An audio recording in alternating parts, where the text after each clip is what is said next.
오늘 12월 둘째 주일 주 앞에 난 여러분들에게 하나님의 끝은 위로와 은혜, 평강이 넘치기를 제 이름으로 축복합니다. 우리 옆서 한 번 더 이렇게 인사할까요? 사명 받은 대로 사세요. 네, 지난주에는 제가 사명의 헌신에 대해서 말씀드리면서 사명에서 말씀드렸고 사명의 축복 같은 것 쭉 말씀을 드렸습니다. 저와 여러분은 예수님의 제자인 줄로 믿습니다. 예수 십자가 은혜로 구원받은 줄로 믿습니다.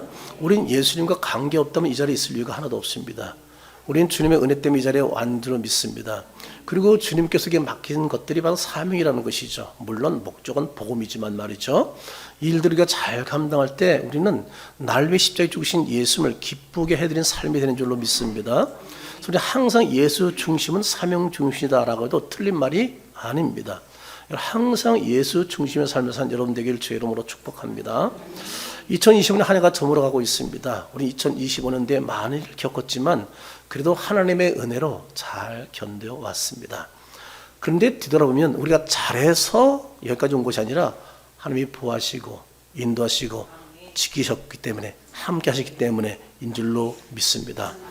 이제 2주간만 지나면 새해를 맞이하게 됩니다. 그리고 우리가 새해 맞이하기 전에 오늘 여러분 2020년도 헌신자 지원서를 나눠드렸습니다. 새해가 되면 보통 새로운 다짐을 하고 새로운 계획을 세웁니다.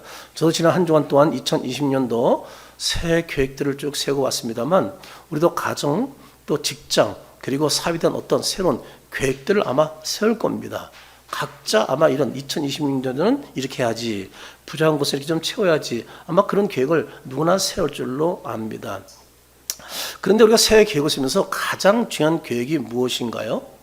가장 중요한 계획은 내가 새해 어떻게 하나님을 기쁘게 할 것인가? 좀 더 속으로 들어가면 어떻게 복음에 살 것인가? 아멘이죠? 그리고 어떻게 사명 그럼 새해는 잘 감당할 것인가? 이 계획을 잘 세우는 것이 대단히 중요합니다. 왜냐하면 우리 주님께서 우리를 왜 십자가에 죽으신 이유는 바로 우리가 땅에 잘 먹고 잘 사는 것이 아니라 하나님은 사명을 잘 감당하고 또 주님 앞에 섰을 때 칭찬하는 사람 되게 하기 위해서. 아멘이죠? 근데 우리는 삶의 목적이 분명해야 됩니다. 먹고 사는 것으로 끝나면 되는 게 아니에요. 제가 갑자기 오늘 이상한 기도를 했죠. 갑자기 일용할 양식을 주신 것에. 일용할 양식 사실 뭐 지금까지 없는 사람 누가 있겠어. 이렇게 지금까지 살아있잖아요. 근데 우리는 그것만으로 만족해야 돼요. 여러분 세상의 인구 중에 얼마나 지금도 굶주리고 중산이 많은지 아세요? 상상을 초월 정도로 많습니다. 그게 얼마나 감사한 거예요. 그러니까 우리에게 이런 은혜를 주신 하나님께 늘 감사해야죠. 그래서 감사하는 게 뭐예요? 사명을 조금이라도 감당하는 거 외에는 감사하는 방법이 없죠.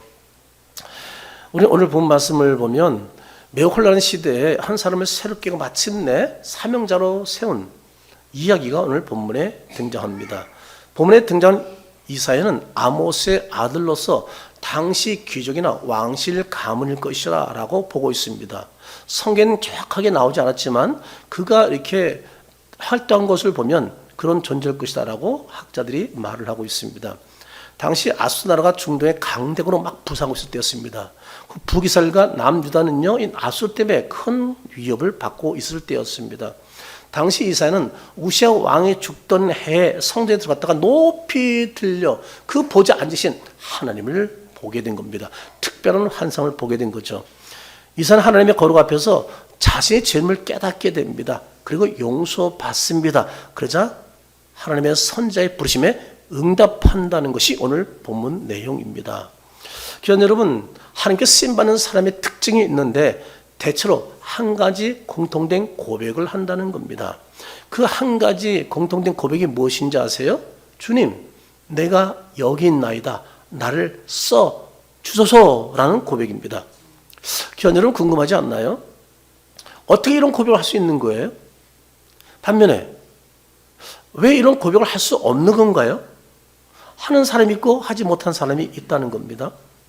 그럼 어떤 사람이 나를 보내셔서 하고 고백할 수 있는 건지 오늘 함께 살펴보면서 은혜를 나누도록 하겠습니다. 어떤 사람이 고백할 수 있나요? 하나님을 본 사람. 어떤 사람? 본 사람. 다시 말하면 만난 사람만이 이 고백을 할 수 있다는 사실입니다. 1절을 한번 같이 읽어보겠습니다. 우시아 왕이 죽던 해에 내가 본즉 주께서 높이 들린 보좌에 앉으셨는데 그의 옷장은 성전에 가득하였고 이사는 당시 나라가 흔들리던 때에 정치적, 영적으로 암울한 그런 시대에 높이 들린 보좌에 앉아 계신 누굴 봤어요? 하나님을 보게 된 겁니다. 그런데 우리는 정치적으로, 영적으로 암울한 이 시대에 살고 있습니다. 우리는 무엇을 보고 있나요? 세상의 위기인가요? 안전 소문들인가요? 아니면 보좌에 앉으신 하나님이신가요? 우리는 누굴 보고 지금 살고 있습니까? 우리 개인의 문제나 경제 불안 그리고 세상 뉴스만 보면 우리는 불안한 삶을 살 수밖에 없습니다. 그런 거 보면 미래도 없고 소망도 없을 겁니다. 그러므로 우리는 암울한 시대일수록 이사야처럼 누굴 봐야 된다? 하나님을 보는 눈을 가져야 한다는 사실입니다. 아멘이죠? 그래 이 시대를 헤쳐나갈 능력을 얻게 됩니다. 이사야 선지자가 놀란 토끼처럼 말합니다. 1절 중반절입니다. 내가 본즉 깜짝 놀라서 본 겁니다. 지금 상상하지 못한 사건, 환상을 보게 된 것이죠. 히브리 단어는 이 뜻이 뭐냐면 단순히 눈으로 본 것이 아니라 깨닫고 이해하고 통찰했다는 뜻입니다. 이사야 선지자는 환상을 보는 순간에 하나님이 어떤 분인지 지금 어떤 상인지를 다 분별하는 영을 갖게 되었다는 겁니다. 이사야는 이 놀라운 환상을 보고 있었는데 여러분 어디서 이 놀라운 환상을 보고 있었나요? 그렇죠. 1절 하반절에 성전에 가득하였고라는 것을 볼 때 뭐예요? 그는 예루살렘 성전에서 보고 있었다는 사실입니다. 그럼 이사야가 예루살렘 성전에서 하나님 외에 계속해서 본 환상은 또 무엇일까요? 우리 이 3절을 같이 한번 읽어보겠습니다.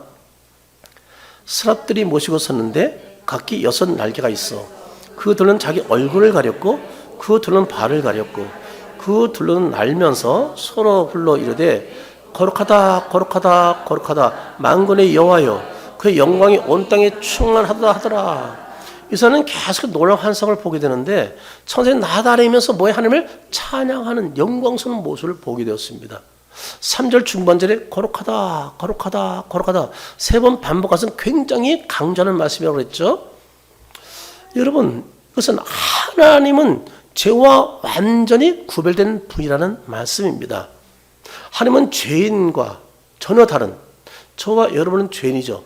죄인인 인간과 구별된 거룩한 분인 것을 알려주고 있습니다. 하나님은 죄가 눈곱만큼도 없다는 겁니다. 그러므로 인간의 죄를 사실 수 있는 줄로 믿습니다. 미국 개혁주의 신학자 중에 고 R.C. 스프롤 목사님이 있습니다. 이분이 이 장면을 보고 이런 말을 했어요. 성경 전체에서 가장 강력한 하나님의 계시 장면이다. 성경에서 가장 강력한 뭐라고요? 하나님의 계시 장면이다. 하나님을 드러냈다는 겁니다. 왜냐하면 하나님의 거룩하신 위엄을 보는 순간 인간의 시선이 완전히 바뀌었고 이사의 시선이 완전히 바뀌었기 때문입니다. 여러분 하나님을 본 사람은요 시선의 질이 바뀝니다. 뭐가 바뀐다고요? 눈으로 본 시선의 질이 바뀐다는 겁니다. 저와 여러분들 시선의 질이 바뀔 수 있기를 간절히 바랍니다. 여러분 하나님 예수를 만나기 전과 예수 만난 후에 시선의 질이 바뀌게 됩니다. 예수 만나기 전에 보는 것들이 똑같다? 후에도? 그럼 그 사람은 변화된 게 아닙니다. 예수를 만나 거듭났으면 이제 보는 게 달라집니다. 똑같이 보지 말을 것을 보고 있다? 가지 말을 현장에 가 있다? 그 예수 만난 거 아닙니다. 예수 만나면 보던 습관이 바뀝니다. 늘 자기 보던 거 달라집니다. 가는 장소가 달라집니다. 이 자리에 얘기 듣는 순간에 맞아요 목사님 나도 그랬어요. 아마 그렇게 서로 응답할 분이 꽤 많이라 생각이 됩니다. 최근 한국 성인이 하루 평균 스마트폰 보는 시간이 평균이 몇 시간이냐? 5시간 30분이라는 통계가 나왔어요. 그만큼 우리 시선이 세상에 노출되어 있다는 사실입니다. 그럼 하나님의 자녀는 우리가 하나님을 바라보는 시간은 하루에 얼마나 되나요? 승천한 스마트폰은 5시간 반 보는데 하나님을 바라보는 시간이 몇 시간 되냔 말이에요. 내가 하나님을 묵상하며 주를 생각하는 시간이 몇 시간 되는 거예요. 시선의 질이 바뀌고 있나요? 한번 자신을 돌아볼 수 있으면 좋겠어요. 우린 지금 무엇을 보고 있나요? 하나님 보좌에 앉으신 하나님을 보고 있나요? 아니면 불안하고 어수선한 세상만을 보고 있는 것인가요? 우리는 어디에 시선을 집중하고 있는 건가요? 그 노래도 하늘 보좌에 앉으신 주를 바라보지 못한다면 내가 여기 있나이다. 나를 보내서 이 고백은 할 수가 없습니다. 하늘 보좌에 계신 그분을 만난 사람만이 내가 여기 있나이다. 나를 보내서라는 고백을 할 수 있는 사람이 됩니다. 제가 청년 시절부터 교사 성가대를 진짜 목숨처럼 걸고 했어요. 한 번도 자격이 없을 정도니까 말이죠. 아주 모범생으로 열심히 하게 된 이유는 딱 이유가 하나입니다. 그분을 보았기 때문입니다. 누가 시켜서 뭐 혼난다고 전 그런 거 없습니다. 저는 누가 시키면 더 안 하는 스타일입니다. 제가 알아서 하는 것이지. 성도들이 목사님 서재에서 공부 좀 열심히 하세요. 다니지 말고 얘기 안 해도 저는 그렇게 합니다. 제가 알아서 합니다. 그런 얘기, 누구 잔소리 있는 걸 제일 싫어하는 사람이에요. 그 누가 얘기하기 전에 이미 눈치껏 먼저 하는 사람이지. 근데 제가 이렇게 사명에 헌신했던 것은 제가 주를 만났거든요. 그분이 명령인데 어떻게 고약할 수 있어? 전 사람 눈치 보고 일하지 않습니다. 그분이 그러면 그냥 그렇게 하는 겁니다. 우리 교회 사명자들도 주를 꼭 본 사람 되길 바랍니다. 그런 경험이 있는 줄로 믿습니다. 그렇기 때문에 이렇게 열심히 사명 감당한 줄로 믿습니다. 그러니까 우리는 주를 보므로 이 사회가 내가 여기 있다. 나를 보내소서라고 고백한 고백이 저와 여러분의 고백되기를 주의 이름으로 축복합니다. 둘째로 어떤 사람이 나를 보내소서 하고 고백할 수 있는가? 자신이 죄인임을 아는 사람입니다. 뭐라고요? 자신이 죄인임을 아는 사람이에요. 5절을 같이 한번 읽어보겠습니다. 그때 내가 말하되 화루다 나의 망하게 되었도다. 나는 입술이 부정한 사람이요 나는 입술이 부정한 백성 중에 거하면서 만군의 여호와 왕을 배웠으며다 하였더라. 이사야는 다음과 같이 고백합니다. 화루다 나의 뭐라고요? 망하게 되었도다. 이사야가 왜 이런 고백을 하고 있는 거예요? 왜 망하게 됐던 거예요? 답이 5절 하반전에 있습니다. 누굴 봤기 때문에? 만군의 여호와의 왕을 배웠습니다. 하나님을 보았기 때문에 이제 난 죽었다. 왜 걸어가신 앞에 죄인은 설 수가 없으니까. 여러분 하나님을 만난 사람, 본 사람의 특징이 뭐냐면 자신이 어떤 존재인지를 알면서 겸허해진다는 사실입니다. 거룩한 일을 보는 순간에 자신이 얼마나 더럽고 촉한 존재인지 형벌 받을 죄인지를 알게 된다는 사실입니다. 그래서 이사야는 화루다 나요 망하게 되었도다 라고 지금 말하고 있는 겁니다. 나요 망하게 되었도다 라는 히브리어는 나는 끝났다, 나는 완전히 무너졌다, 이게 끝장났다는 이 표현입니다. 이사야 하나님을 보는 순간에 자신의 죄가 다 드러나면서 그 죄를 절망적 한심스러운 눈으로 지금 바라보게 되었던 겁니다. 한번 생각해 보시기 바랍니다. 우린 이사야처럼 하나님을 갑자기 보게 된다면 우리는 어떤 고백을 할 것 같나요? 만일 진짜 우리가 하나님을 이 전에서 보게 된다면 여러분 보자마자 어떤 고백을 할 것 같은지 한번 여러분이 지금 상상해 보시기 바랍니다. 제가 두 가지 문항을 드릴 테니까 한 가지의 대답을 해 주시기 바랍니다. 첫째, 하나님 너무 반가워요. 보고 싶었어요 하면서 그 품에 안긴다. 첫째. 둘째, 두렵고 떨리는 마음에 둘이 토끼들처럼 커진다. 두렵고 떨리면서 1번, 2번 중에 여러분 몇 번이 될 것 같은가요? 사실 1번을 대답하기는 쉽지 않고 많지 않을 겁니다. 대다수가 2번이 될 거라고 생각이 됩니다. 왜냐하면 거룩하신 앞에 서면 내가 어떤 존재인가 너무 확연하게 드러나기 때문에. 아내도 남편도 속이고 자식도 속였는데 하나님 앞에는 속일 수가 없어요. 다 드러나니까. 그러면 하나님을 제대로 보는 사람, 하나님 만난 사람의 특징은 교만하지 않습니다. 교만했다가도 자신을 다시 보면서 겸손하게 됩니다. 왜 그런다고요? 하나님을 보았기 때문에, 하나님을 두려워하기 때문입니다. 자신이 어떤 존재인지를 알기 때문에 하나님 앞에 교만 방자하지 않습니다. 그러므로 주변에 사실 너무 나태하거나 교만 방자한 것처럼 행동하는 사람이 있다면 이렇게 생각하시기 바랍니다. 아, 저분 아직 하나님을 보지 못했네. 하나님을 만나지 못해서 저렇게 자기 자랑만 하고 그렇게 교만방자구나 라고 생각하시면서 그가 하늘을 보게 되려고 기도해 주시기 바랍니다. 부탁합니다. 정죄나 판단은 하지 말고, 그러면 내가 또 교만한 사람 되는 겁니다. 인내하며 기다려 주기를 부탁을 드립니다. 제가 이 부탁을 교인들에게 많이 해요. 근데 가끔 불협화음이 생길 때가 있어요. 티가 어떻다 해가지고 조금 관계가 어려진 사람들이 종종 있어요. 근데 이제 다시 마음을 고쳐 잡으셨으면 좋겠어요. 오직 주님 외에는 누구도 정죄 판단 못합니다. 우리는 격려, 위로, 그리고 박수 쳐주고 그를 세워주는 사람이 저와 여러분 줄로 믿습니다. 그래서 교회 안에서 와서는 서로 인간관계로 상처받는 곳이 돼서는 안 돼요. 오히려 오면 그냥 교회 오면 너무 좋은 거야. 왜? 누구도 세상에 자기를 수용 안 해. 교만하니까. 근데 교회에서는 다 받아줘.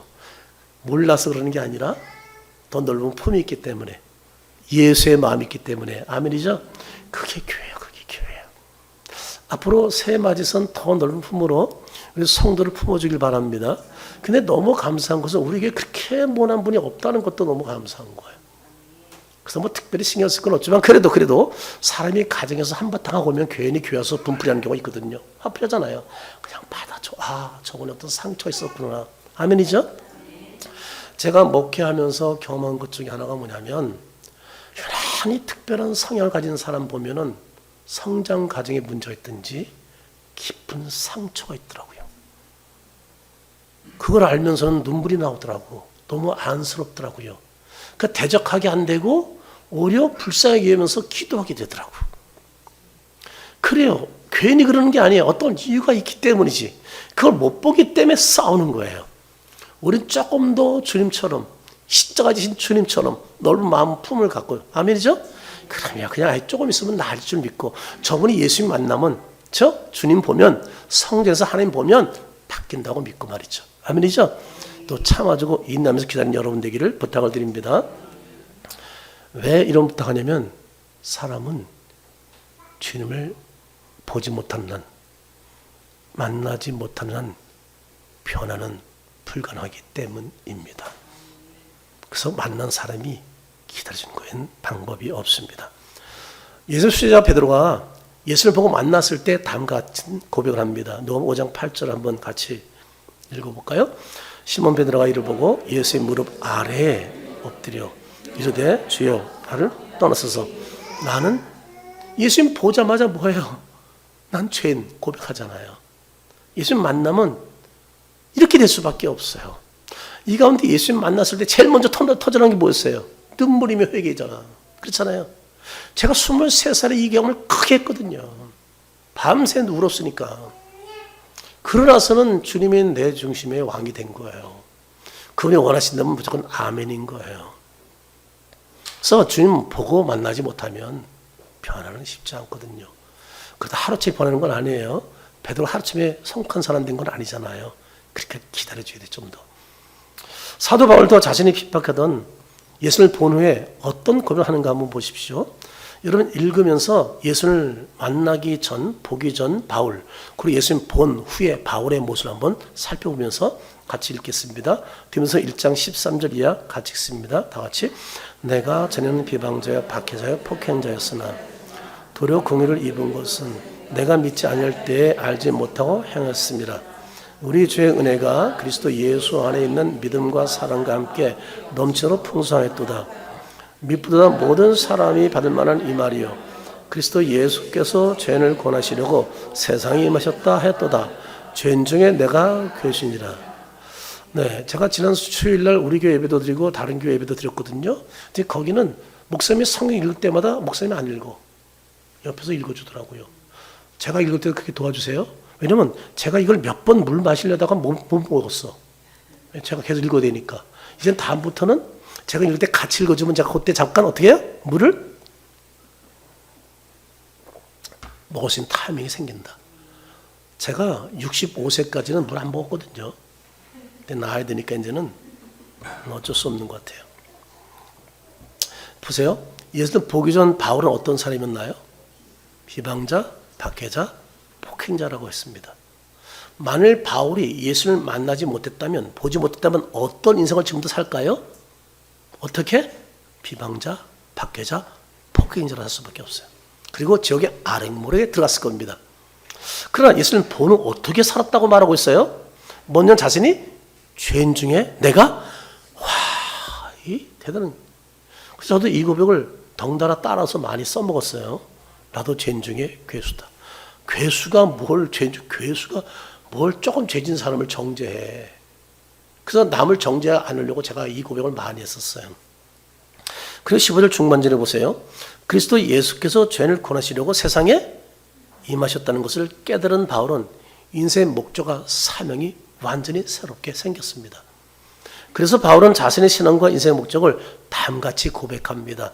사도행 20장 23절 이하를 같이 한 목소리 읽어보겠습니다.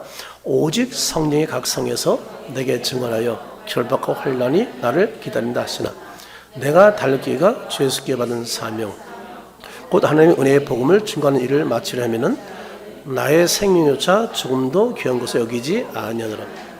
바울은 빛으로 오신 예수를 본 후 인생이 180도로 바뀌는 것을 발견합니다. 예수를 본 사람은 이런 일을 경험합니다. 어떤가요? 우린 이런 경험이 저와 여러분에게 있나요? 이런 경험이 있는 성도는 너무 감사하지만 이런 경험이 없는 성도는 속히 이런 경험을 할 수 있게 되기를 주의 이름으로 축복합니다. 왜냐하면 이런 경험 없이는 구원 얻는 믿음을 갈 수도 없고 믿음도 성장하기 어렵기 때문입니다. 그런데 이사야가 죄를 고백하는 순간 놀라운 일이 일어납니다. 6절, 7절을 다시 또 한번 읽어보겠습니다. 그때 그 사람 중에 하나가 부젓가로 제단에서 집은 바 핀 숯을 손에 가지고 내게로 날아와서 그것을 내 입술에 대며 이르되 보라 이것이 내 입에 닿았으니 내 악이 제하여졌고 내 죄가 사하여졌니라 하더라. 죄를 고백하는 이사야를 하나님이 어떻게 하셨나요? 제단에 핀 숯을 가져다가 이사야의 입술을 찢으면서 어떻게 해요? 죄를 사해 주십니다. 이런 행위는 하나님께서 인간의 죄를 사할 수 있다는 권세가 있는 분인 것을 보여주고 있는 겁니다. 아멘이죠? 그분은 인간이 어떤 죄를 졌어도 살 수 있는 권세가 있는 분이십니다. 이 장면은 신약에서 예수님께 십자가의 보혈로 우리의 죄를 담당하시고 죽으신 장면과 연결되는 부분입니다. 기억하세요? 하나님은 인간처럼 죄를 정죄하고 판단하려고 죄를 드러내지 않고 죄를 용서하기 위해서 죄를 드러낸다는 사실을 말입니다. 이것을 우리가 배워야 돼요. 우린 왜 자기 죄를 드러내고 왜 모여서 비방하는 거예요? 용서해 주려고? 허물 덮어주려고? 정반대잖아요. 근데 우리 하나님은 드러내는 이유는 뭐라고요? 우리 죄를 용서해 주시려고. 아멘입니까?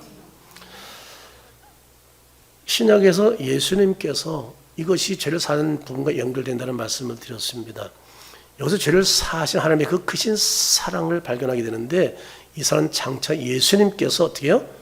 십자가 성취하실 죄사함과 구원의 완성입니다. 그것을 보여준 사건이 이 사건입니다. 제가 고등학교 2학년 때였어요. 7살에 들어가서 1973년입니다. 저는 그때 예수를 만난 사람도 아닙니다. 근데 구경하러 갔습니다. 그 장소를 지금도 놀라운 장소를 지금도 기억하고 있습니다. 1973년 5월 30일부터 6월 3일까지 5일간 여의도 광장에서 아마 제 나이 또래나 알 거예요. 빌리 그레엄 전도 대회가 있었습니다. 지금도 신문 딱 치면 다 나오는 사건입니다. 당시 사람들이 여의도 광장이 지금은 찾길이 생겼잖아요. 그때는 없었어요. 그리고 거기에 모이면 보통 100만 명 이상이 모입니다. 그런데 5일간 통계는 320만 명 모였습니다. 이 중에 예수 믿은 사람이 7만 명 있어요. 놀라운 동역사입니다. 그런데 마지막 날 6월 3일에만 110만 명이 모였는데 그날만 4만 명이 예수 믿었습니다. 한국 기독교 역사는 전무후무한 역사입니다. 저는 당시 예수도 안 믿으면서 그 구경 갔어요. 그냥. 그리고 거기서는 뭐 결단할 때 결단하지도 않았습니다만 구경하러 왔으니까 와, 뭐 유명 분이 왔다니까 거길 왜 가는지 몰라요. 예수도 안 믿으면서. 그러니까 하나님이 저를 소명자를 부르기 위해서 그런 것들을 보게 한 것 같아. 지금 그 생각이 나는 거예요. 73. 제가 자료를 찾아봤더니 73년도라고요. 하나님이 그런 거 그냥 구경하게 하는 게 아니야. 뜻이 있어 저를 예수 믿게 하려고. 저를 불러주신 것 같아요. 그 엄청난 은혜를 끼친 빌리그램 목사님께서 설교할 때마다 마지막에 이런 이야기를 종종 하십니다. 하나님은 죄를 드러내기 위해 우리를 부르시는 것이 아니라 죄를 용서하기 위해 우리를 부르신다. 제가 조금 전에 한 말씀입니다. 그러니까 여러분, 하나님이 자신의 죄를 인정한 자를 용서하시고 사명 주신다는 것을 믿고 나를 써주소 하면서 사명을 감당한 여러분 되기를 주의 이름으로 축복합니다. 셋째, 어떤 사람이 나를 보내서 고백할 수 있나? 은혜를 경험한 사람만이 고백할 수 있습니다. 누가요? 은혜를 사랑한. 자, 8절을 같이 읽어보겠습니다. 내가 또 주의 목소리를 들으니 주께서 이르시되 내가 누구를 보내며 누가 우리를 위하여 갈꼬 하시니 그때 내가 이르되 내가 여기 있나이다 나를 보내서 하였더니 이사를 정결케 하시며 하나님 말씀하십니다. 내가 누구를 보내며 누가 우리를 위하여 갈꼬. 이 질문 명령이 아닙니다. 초청인 말씀입니다. 히브리식 표현으로 말하면 누가 기꺼이 나를 위해서 가겠느냐라는 부드러운 초청의 말씀입니다. 하나님 우리를 강제로 끌고 가지 않으시고 은혜 입은 자가 기꺼이 초청에 응답하기를 반응하기를 기다리시는 인격적인 분인 것을 발견하게 됩니다. 그래서 이사가 주저없이 즉시 반응합니다. 고백합니다. 내가 여기 있나이다. 나를 써 주소서. 나를 보내소서 라고 말하고 있다는 사실입니다. 그러니까 여러분, 이사는 어떻게 즉시 고백할 수 있었나요? 바로 죄사함의 은혜를 경험했기 때문입니다. 그러니까 여러분, 사명 감당은 능력과 실력이 아니라 죄사함의 은혜를 경험한 심령에서 우러나오는 헌신이라는 사실입니다. 미국 바나 그룹이라는 것이 있는데 그 연구에 따르면 하나님의 부르심을 받았다고 확신한 성도는 섬김과 예배와 헌신의 일반 성도의 평균 2배 이상 적극적이다. 그 적극일 수밖에 없어요. 헌신할 수밖에 없다는 거예요. 주를 만나게 되면. 그래서 주를 만나지 못한 사람이 교회에서 사명 감당하니까 적극적인 헌신이 없는 거예요. 그냥 사람 눈치 보고 또 부모가 시켰으니까 또 마지 못해. 그냥 그러니까 열정이 없는 거예요. 누구보다 본이 되는 게 없는 거죠. 시간 되면 땅 해오고 땅 하면 가고 그리고 더 남아서 헌신 이런 것은 없는 거죠. 그런데 주를 보고 만난 사람 어떻게 해요? 남보다 2배나 더 헌신적이라는 것이죠. 그럴 수밖에 없어요. 이거는 그 안에 있는 성령께서 막 그렇게 이끌어가니까 더 열심히 할 수밖에 없는 거예요. 다시 말해서 죄사함의 은혜가 하나님의 사명에 헌신을 이끄는 자석과 같은 역할을 한다는 사실입니다.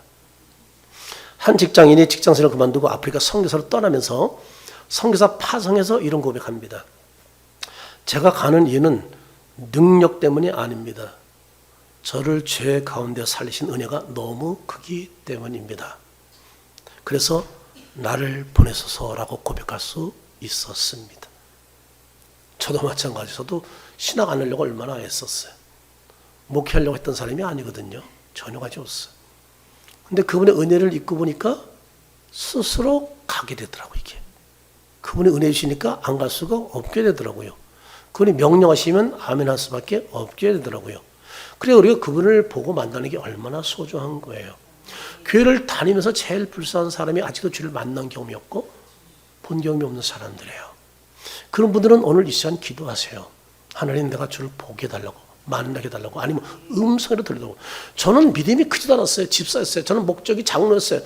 그때 기도만 하면 몰라. 귀로 들리는 것도 아니야. 마음속에서 울려 그냥. 너 신학해라. 너 신학해. 창호야 신학해라. 아니요. 내가서 나 듣기 싫어가지고 그랬더니 나 장도 될 거야. 안 할 거야. 막 소리 질렀다 그랬잖아요. 근데 모르겠어. 속에서 울려 퍼지는 거야. 너 신학해라. 제가 우리 교회 딱 한마디 결정했다 그랬잖아요. 양떼 음성 한 음성을 들으라. 이 하나 때문에. 제가 목회를 그만둘 때 그런다 그랬잖아요. 하나님의 음성이 딱 오면 저는 그 다음 주로 그만둔다고 얘기했잖아요. 저는 그분의 명령에 따라 왔기 때문에 명령에 따라 가는 것뿐이에요. 그분이 명령 따라 살아야지 저는. 그게 분명해요. 다른 거에 욕심이 없으니까 저는. 그분 명령 따라 살아야 되는 거니까. 그래서 그분 보고 만나야 기쁨을 헌신한다는 거예요. 여러분, 우리에게 주신 달란트가 뭔가요? 은사가 무엇인가요? 재능이 무엇인가요? 한번 여러분 생각해 보세요. 우리를 사해 주시고 십자가 물과 피를 다 흘리시고 죽으신 예수 그리스도께서 우리를 위해서 모든 걸 내오셨는데 그분의 은혜를 경험한 사람으로서 내가 그래도 조금이라도 빚을 갚는다면 여러분 어떤 일을 해야 된다고 생각이 되시나요? 한번 깊이 생각해 보세요. 예수님을 기쁘게 드리기 위해서, 예수의 모인 교회를 위해서, 사명을 잘 감당하기 위해서 내가 할 일이 무엇일까라고 말이죠. 자, 이제부터 중요한 시간입니다. 여러분 2026년도 헌신자 지원서를 꺼내시기 바랍니다.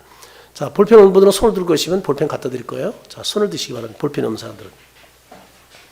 저도 이제 보겠습니다.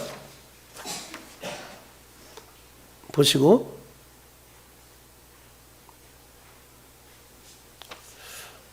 부탁드립니다. 두 가지. 하나, 너무 많이 기록하지 마세요. 여러분이 번아웃 됩니다. 지치면 안 됩니다. 한 가지 정도, 뭐 교사 찬양 정도는 괜찮습니다만 하여튼 한 가지, 꼭 한 가지만 해도 기록하시기 바랍니다. 한 가지도 기록하지 않는다면 우리는 너무 부끄러운 사람이죠. 자, 여러분 메뉴에 보십시오. 이름만 쓰세요. 직분 안 써도 됩니다. 그리고 영화부, 유치부, 유청부, 초등부, 중고등부 등에 나는 그래도 이 정도 공부했으니까 이 정도는 할 수 있겠다라고 하는 부분을 손을 동그라미 쳐주시기 바랍니다. 여기 까만 곳은 치지 마세요. 왜냐하면 까만 곳은 그것만 하면은 사실 사역이 아니기 때문에 빈칸만 쳐주시기 바랍니다. 하얀 틈만. 경조, 돌봄, 문화, 주방, 촬영, 청소관리사역팀. 네, 그 다음에 종이접기 사역팀 밑에 있고요. 외고 사역팀, 세가족 초청 사역팀. 그 안내 사역팀, 영상 사역팀은 2부 예배 필요해요. 제가 투천을 두 사람에서 이도환, 정희진을 추천했는데 여러분 종일 꼼짝 못 하잖아요. 화장실도 못 가. 1, 2시간에 계속 건드리면. 그래서 좀 누가 영상 사역팀을 좀 도우는 사람이 있으면 좋겠다. 그래서 의진이도 할 마음이 있더라고요. 근데 아무튼 제가 2부에 또 얘기할 테니까. 그래서 영상 사역팀에 너무 홀로 외롭게 오랫동안 왔어요.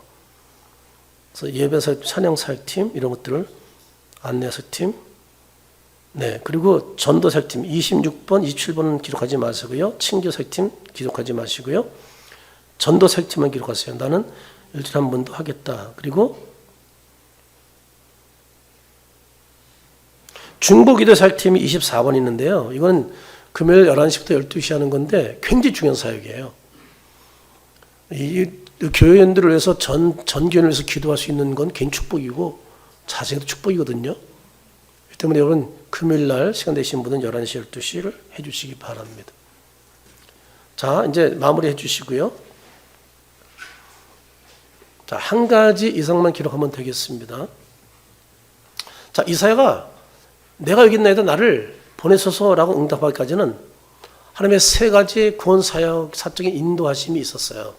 첫째는 한번 보시기 바랍니다.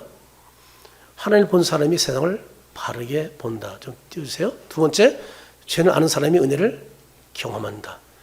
은혜를 경험한 사람이 사명에 응답한다는 사실입니다. 교회 여러분, 하나님은 지금 능력 있고 완벽한 사람을 찾지 않으십니다. 은혜를 경험한 사람을 찾습니다. 이런 사람이 영혼을 살립니다. 교사가 되어도 이런 사람이 교사가 되어야 영혼을 살립니다. 그래서 은혜를 경험한 사람이 헌신할 수 있습니다.